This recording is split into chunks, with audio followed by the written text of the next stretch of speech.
বাংলা গৌরাঙ্গের বাল্যলীলা। গৌরাঙ্গ ছোটবেলায় তার গায়ের রং খুবই গোরা ছিল, উজ্জ্বল ছিল, একদম সূর্যের রঙের মতন উজ্জ্বল, তাই তাকে গৌরাঙ্গ বলা হতো। তার অপর নাম ছিল শ্রী চৈতন্যদেব। তিনি ছোটবেলায় হাঁটতে হাঁটতে বারবারই পড়ে যেতেন। যতবারই তিনি পড়ে যেতেন তিনি আবার কাঁদতেন। তার মা স্নেহময়ী মাতা সতীদেবী তাকে বারবারই কোলে তুলে নিত এবং সারাক্ষণ ধুলায় এলোমেলোভাবে হাঁটার চেষ্টা করেন, হামাগুড়ি দেন, তার গায়ে পুরো ধুলায় দূষিত হয়ে যেত এবং তিনি বারবারই এলোমেলোভাবে হাঁটার চেষ্টা করেন ও পড়ে যান এবং তার লালা পড়ে তার বুক ভেসে যায় এবং তার মা তাকে বাঘনখ পরিয়ে দেন, তার গলায় বাঘনখ পরিয়ে দিয়েছেন। আর গৌরাঙ্গের মুখে চন্দ্রের মতন সুন্দর মুখে হাসির বিজুল রেখা ফুটে উঠেছে। তিনি খুবই সুন্দর ব্যক্তি ছিলেন আর গৌরবর্ণের ছিলেন এবং তাকে সকলেই আদর করে গোরা বলে ডাকতেন।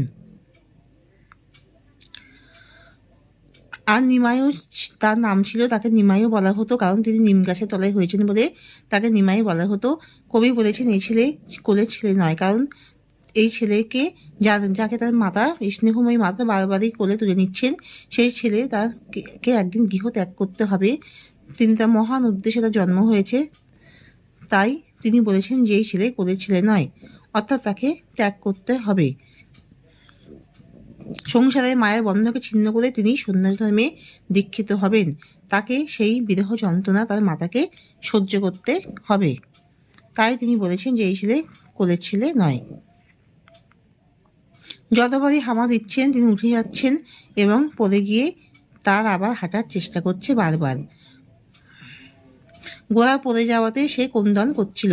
তার পিতার নাম ছিল বিশ্বম্বর দত্ত আর মাতার নাম ছিল শচীদেবী। 1486 খ্রিস্টাব্দে তার জন্ম হয়েছে। নিমাইয়ের পিতার নাম জগন্নাথ মিশ্র, তার সম্পূর্ণ জীবনী, এবং মাতার নাম শচীদেবী। আর জগন্নাথ মিশ্রের প্রথম সন্তান ছিল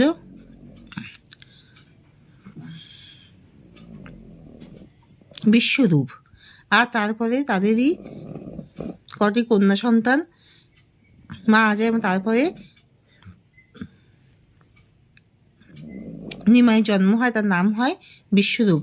তিনি কম বয়সে সন্ন্যাস ধর্মে দীক্ষিত হয়ে গৃহ ত্যাগ করেন। প্রথমে লক্ষ্মীপ্রিয়া দেবীর সাথে এবং পরে বিষ্ণুপ্রিয়া দেবীর সাথে তার বিবাহ হয়েছিল, কিন্তু তারপর তিনি প্রথমে তিনি